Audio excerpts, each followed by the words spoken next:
Welcome to the 9 News Prep Rally. Happy Saturday morning. I'm Ashley Moore, and welcome into the Prep Rally. As we inch closer to the high school hoops playoff tournament, the games mean a whole lot more. Every game matters on the run to a state berth. But what matters even more? A good old rivalry. And at Kenton Denver versus Colorado Academy, they do it right in the Showdown Series.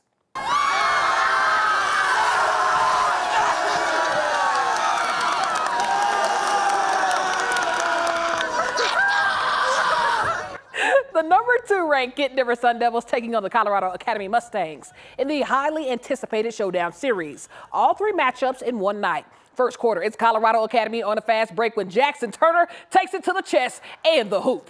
Other end, though, Kenton Denver's Clay Tierney answers back from the short corner with the swish. But then more Sun Devils. Junior star Caleb Fay pulls up from the charity stripe and it goes down.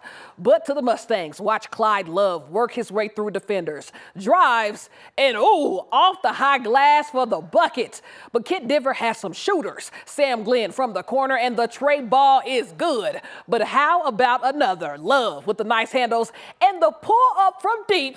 It's a bucket. But the Mustangs needed a lot more than that because the Sun Devils were on the gas and never stepped off. Watch Fay on the fast break, and he throws it down as KD leaves no mercy, 78-47. Here's Fay. Oh, it feels great. Last year we lost here, and it's great to be up 30 on them this year. Yeah. I think this helps us get a little more confident as a team, and I think that's good going into state, having more scores around the court.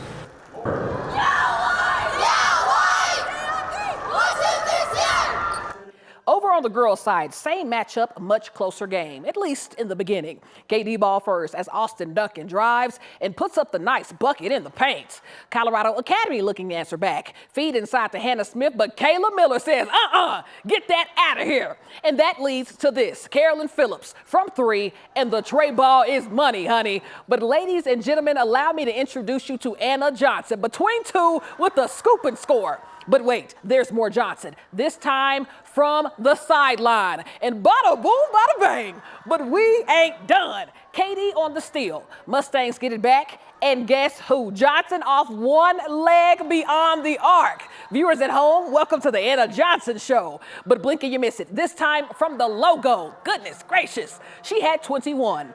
But don't let Johnson fool you. Kenton Denver had an answer every time, this time from Carl Fitzpatrick. As the second half belonged to KD and Kayla Miller, both offensively and defensively. Here's Miller. I think the crowd was able to give us a lot of energy, especially we had some moments where we were a little bit low, but they definitely helped us pick it up. But we know that Anna, number 23, is one of their best players, and I just kind of wanted to make it a point to not let her score. So it took a while, a couple of years for us both to win, but today's the day. Seniors, this is the last time you get to play your rival school in the regular season. Everyone else, you got to, that rivalry, you got to just infuriate and build it. That's Kent. That's our rival.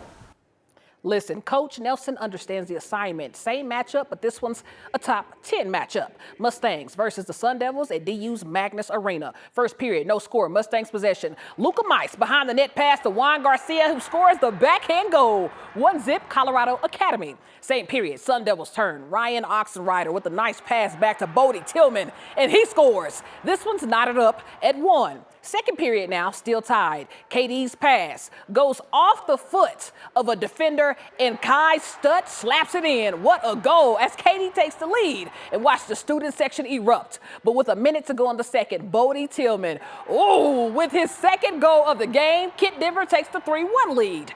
34 seconds later on the breakaway, Jack Donovan with the shot.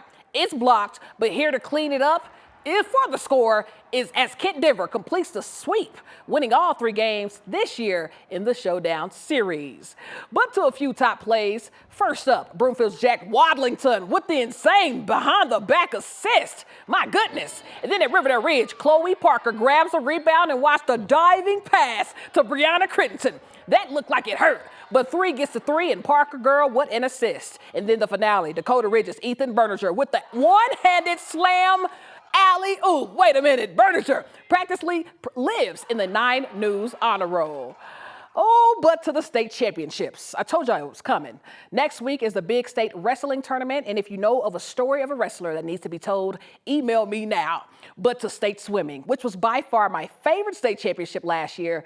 So let's start with the 5A matches.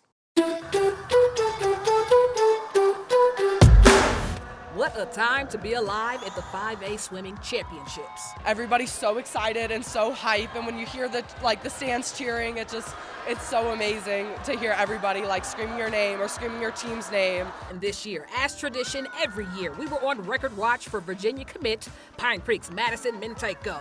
And in her first event, the 200-yard freestyle, Minteko lapped everybody, just 0.06 of a second away from breaking Missy Franklin's record.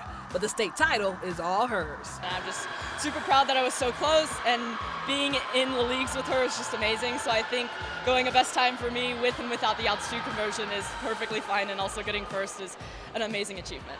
But in the 500, Minteko did in fact break Missy Franklin's record a whole day before the finals. So in this race, she was able to breathe a little bit and still lapped everyone.